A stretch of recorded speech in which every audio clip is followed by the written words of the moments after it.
Welcome to the History of European Theatre podcast, and thanks for joining me on this journey through millennia of theatrical history. Episode 179, Jonson's World View, a conversation with Dr. Kay Daly. For today's guest episode, it's a very welcome return for Kay Daly to the podcast. In our second conversation, Kay discusses Jonson's worldview and how it differed from Shakespeare's, which we discussed in our first conversation. If you've not already done so, listening to that, which is episode 177, and my recent episodes on Jonson's early plays, The Case is Altered, Every Man Out of His Humour and Every Man in His Humour, would be a good idea before listening to this conversation. Kay Daly is a writer, novelist, book and theatre reviewer, teacher and public humanities advocate. Since earning her Ph.D. in English literature from Northwestern University, she has written for a variety of publications and organisations, including the Chicago Review of Books, TimeOut Chicago, the Metropolitan Opera, WNET New York Public Media, the Library of Virginia's blog UnCommonwealth, Dramatics Magazine and Centerstage Chicago. She also teaches adult enrichment courses focusing on arts and humanities at the Newberry Library in Chicago. Her debut novel, Wilton House, based on the life of the 17th century writer Lady Mary Wroth, will be published by Regal House Publishing in 2027. So, as we're beginning to see from my review of the Jonson plays so far, it's very different from Shakespeare. Can you just summarise for us, as a reminder, how you would characterise Shakespeare's comedy and then give us the contrast you see in Jonson? Yeah, I think the thing that stands out the most about Shakespeare's worldview is that it is very idealistic. It views the world as having an ideal world order, and that our goal and our striving is always to get there. A lot of Shakespeare's comedy is about renewal and growth and an upgrading of the entire social order. There's a deep faith in that sense of an eternal ideal, one that was probably rooted in the religious beliefs of the time, that there's something to strive for. So comedy ends with not just a restoration of that ideal order, but of an improvement that gets the society closer to that ideal. Yeah, so it's optimistic, it's idealistic, and it's about comic resolution in terms of marriages, reunions, being at a better place, having excised what was making the community sick or lesser or marred, what was blocking it from becoming its best self. And Jonson is completely different from that? Oh, yes. He is very different in his comedies. So before we get into that, when we were preparing for this, you mentioned that when you were teaching Jonson, you had a helpful comparison that you made to help your students understand the distinction. So could you take us through that now, and then we'll get into the detail? Sure, I'd be happy to. I hope it's not too outdated because these are comedies from the 90s, from television. The two shows that I like to use to illustrate the contrast between Shakespeare and Jonson are actually Northern Exposure and Seinfeld. So I want to start by kind of reminding people or introducing them to these very old comedies. Northern Exposure was an hour-long comedy drama.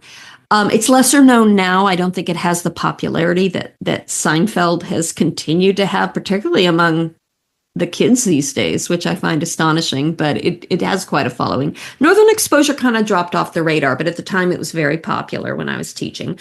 It's a fish out of water comedy where a New York doctor is sent to a small town in Alaska. He's there because he has to fulfill an obligation to the federal government in exchange for the funding he got for his education. He thinks he's going to be in like the big hospital in Anchorage, which is the capital of Alaska. Ends up he's instead sent to a very small rural community.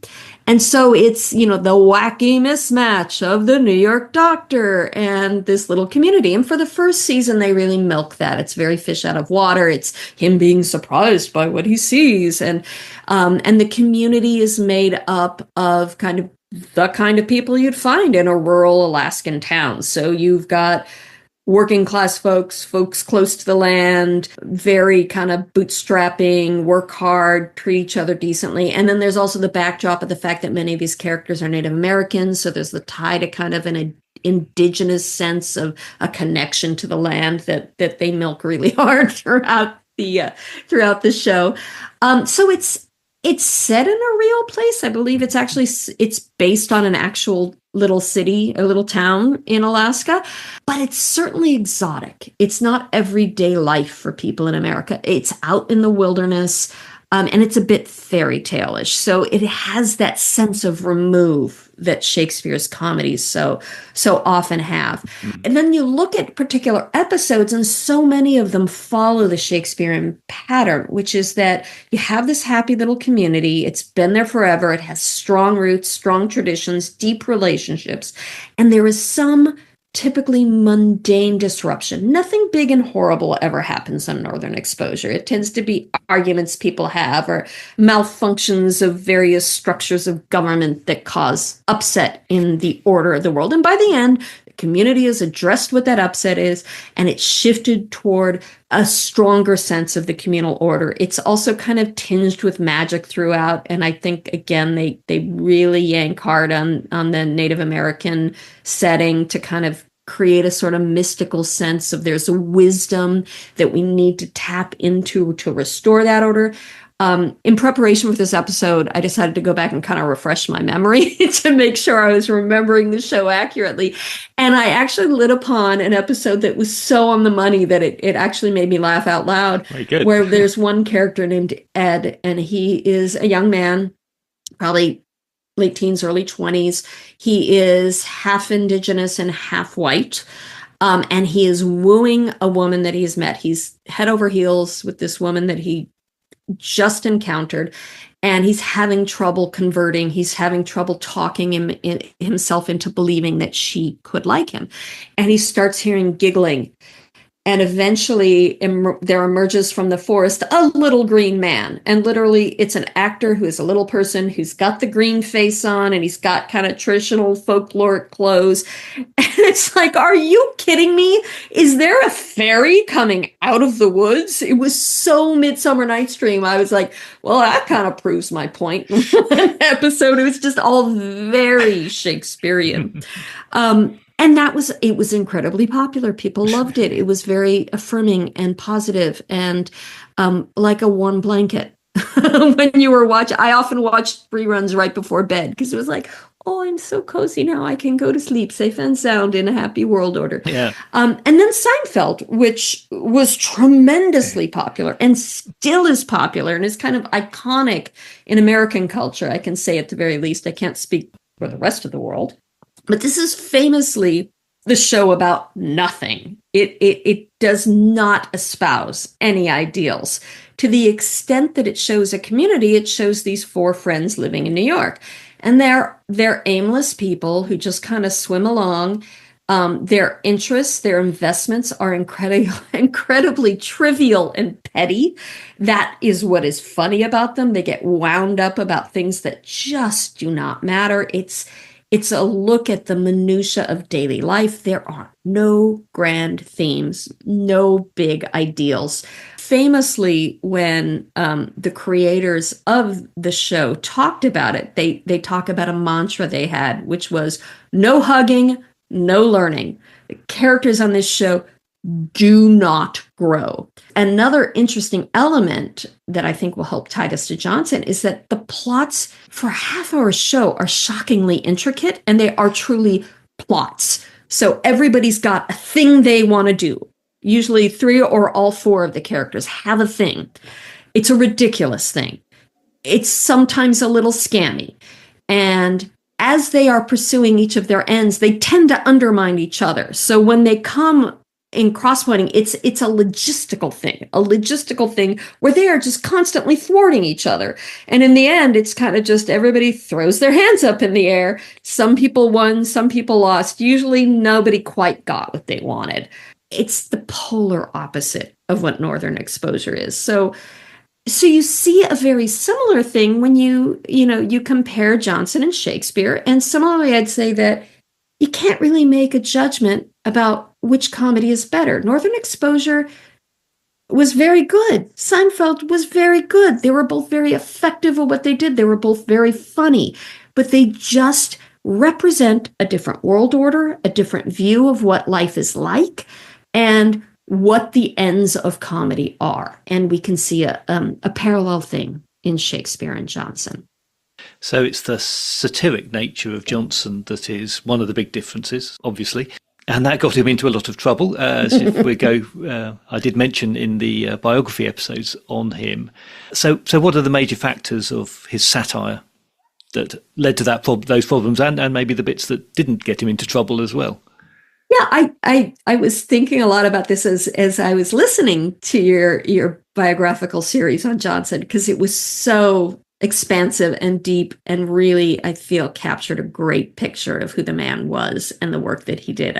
I really appreciated it, and very much agreed with your take on, on who he was. Oh, thank you.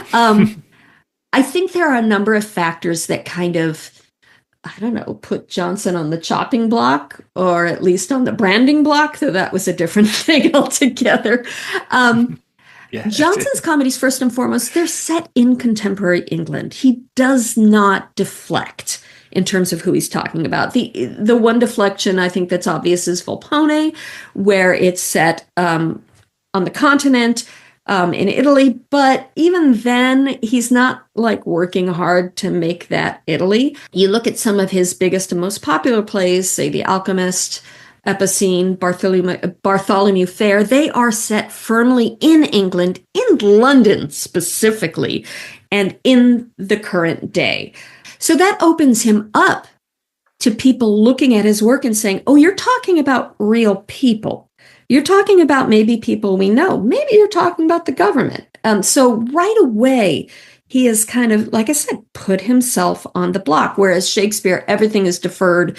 Everything is this kind of fantasy world that speaks to all of humanity at all times, whereas Jonson is like, no, I'm talking about London right now.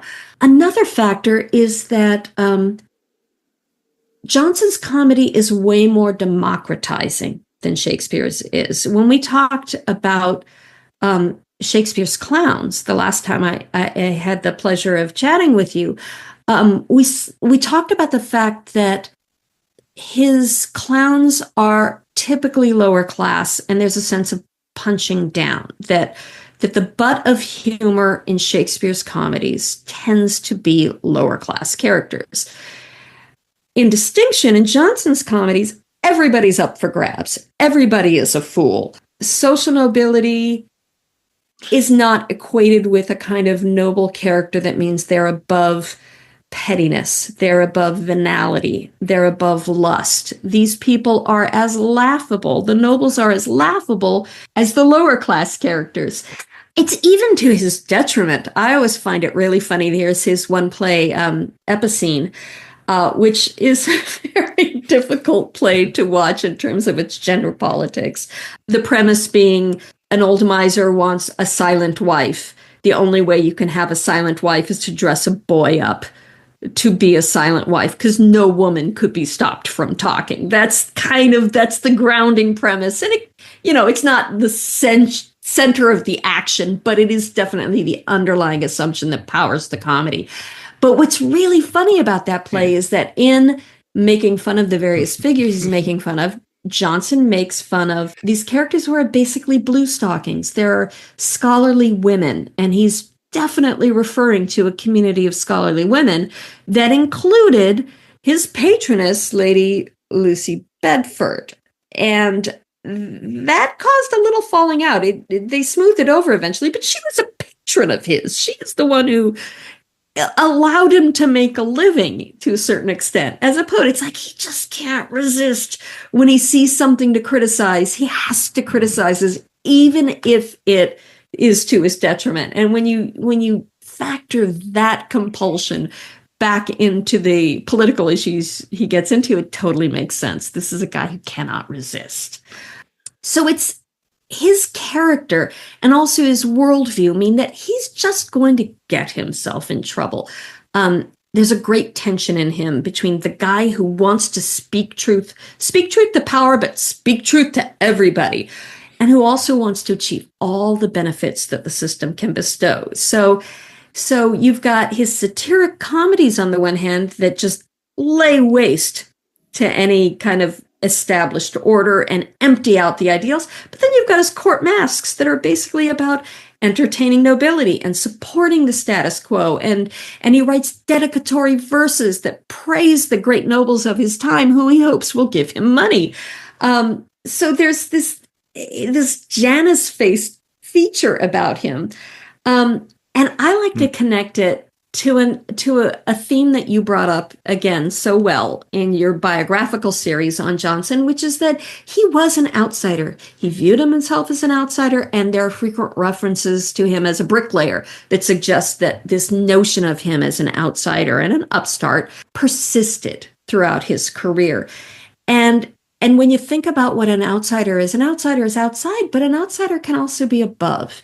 You can only critique a system effectively if you're not fully part of it. And Jonson very much sees himself as literally above the system. So he can pass judgment on it. He can pass judgment on everybody in there. And that's what gets him into trouble. Yes, he certainly doesn't pull his punches. And I think it's part of what makes him such a difficult character to understand is that dual necessity for money that he always had, and yet wanting to be as critical as possible of people in the society that he was expecting to make a buck from. Oh, yeah. It's such an irony in him and so intriguing. And you mentioned there that he didn't go out of his way to disguise any of the characters that he was creating and the people he was satirising. But he does have this proclivity for using animal names for his characters. I mean, is that just disguise, or is there more to it than that? Oh, there's absolutely more to it. When you think about what these animal names do, I mean, he's got fox, he's got mosca, who's a fly. You've got vultore, a vulture. You've got peregrine, who's a falcon. These are all characters in Volpone. Naming characters as animals is obviously dehumanizing. He doesn't want us to see them as full people that you sympathize with. Again, no hugging, no learning. These people are not capable of growth. And you see a similar trick that he does, say, in The Alchemist, where he gives people names that describe their essence, that describe their role. So you've got Face, who's the person who's got his false face. You've got Subtle, who that's a joke about alchemy, but it's also like the sense that he is sneaky, he is sly. You've got Doll Common, she's a prostitute. You've got Sir Epicure Mammon. You've got Surly. These characters are named for what they are. They are mocking names. So how this relates to his world order, his view on what the world is like, there aren't really any, not only there are not any good people, there are not any real people in his plays. They are all, I mean, it's Humour's comedy, what it gets down to. We talk about the Humour plays where people are reduced to one of the humors that make up the body, but that are also mapped onto character traits. So people are caricatured. They are just one thing. And the playwright himself in this context gets to be the judge. They're the one that is revealing what these people are at their basest nature. And the playwright is there to cast judgment on them. The playwright is there to ask us to cast judgment on them and also to see ourselves in them and to recognize our faults. And in fact, that notion of the playwright as someone who tells you what to think, that's a very Johnsonian move. And back when we were talking about Shakespeare, we talked about some of his gestures toward a kind of meta-theatrical move where you call attention to the fact that what you are watching is a play. Jonson takes that to the nth degree where he actually comes out and says, I am the playwright. Here's how you should view this play. So it's very much puppet theater that he's setting up. That dehumanizing isn't unique to Jonson. In fact, there's a long tradition going back to the medieval morality plays of vices and virtues being represented in characters on stage. So is he leaning into an existing tradition and then twisting it to his own end? Or is he actually introducing something new here? I believe he is definitely leaning into that background. I mean, Jonson prided himself upon his educational background, the fact that he would know all these sources. So I can't believe that he's inventing it out of whole cloth. I think what he's doing is different, has a twist, at least in my view, in that, say, when you look at the morality plays, the characters that are flattened out, say, in the morality plays, are there to teach you a lesson about how to behave. I'm not sure Jonson has the same end. I don't think his goal is to heal society, heal people, to drive them to be better. I'm not entirely sure that's there. I think he revels in critiquing. So there's a sense in which it is mockery for mockery's sake. And in the same way, I mean, when you look at his flattened out characters, to the extent that they are heroes, the heroes are people who win. So it's not that Face and the Alchemist or Volpone and Mosca demonstrate how to be better people. They're just better at it. They're better at the game. And Jonson is showing a society where social relationships are the game. And he's not really making an appeal in his comedies for us to be better. It's critique for critique's sake, in a way. At least that's the way I see it. I don't see any traces of wanting people to leave his plays and go, and therefore I will be a better person. It's to laugh at the game. It's to call into question the elevated morals and traditions of the time, to show that they are empty, they are corrupt. But I think what Jonson is doing is reveling in the fact that he sees it and showing you that he sees it. There's kind of a weird parallel in my mind. There's a sense in America right now, and probably elsewhere globally, that there's this interest in conspiracy theories. And what always strikes me is that behind it is this sense of, I know something you don't. So that the original urge isn't so much to bring down a conspiracy as it is to point out that the person who knows about the conspiracy has higher knowledge and a higher perspective than you do, which is somewhat parallel to Jonson's approach to unveiling the corruption of his society. See, I see it and you don't. I'm not making a call to change it. Just want to point out I saw it. So, without wanting to put anyone off the coming episodes on Jonson, it seems to me that Jonson comedy is just by its nature harder for us to get into because it is more specific to its time, less universal, in inverted commas, than Shakespeare's themes. Do you have a good way of getting into Jonson, apart from thinking about Northern Exposure and Seinfeld? What would you recommend to people who are interested in maybe, hearing the podcast and then wanting to go off and find some more Jonson?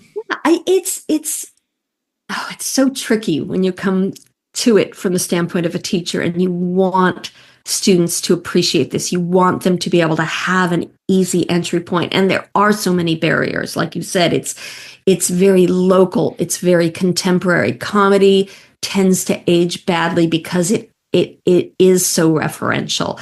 And so there's a lot of that in Jonson. But I do think there are ways to get around it, especially if you go in understanding the tone and the aim and having an analogy.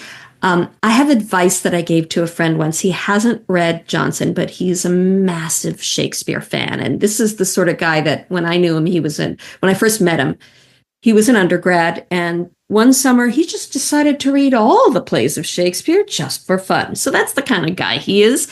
And I was urging, you should try out some Jonson.